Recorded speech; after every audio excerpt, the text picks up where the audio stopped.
Welcome to my YouTube channel. In this video we will see the Python with MySQL connectivity.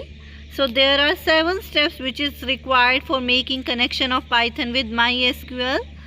Let us go through all the 7 steps in brief.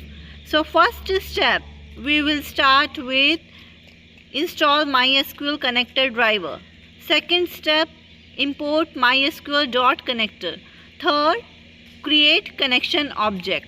Once again, installing SQL connector driver, import mysql connector, create connection object. Is that you have to create the cursor object, and then fifth step is through the cursor object you have to execute the query. So fourth step, cursor object. Fifth step, execute the query. Sixth, extract data from result set. That means you have to fetch data from the database. Seventh step is you have to close that connection object. I hope you have liked this session. For updates, please subscribe the session. Keep watching. Thank you.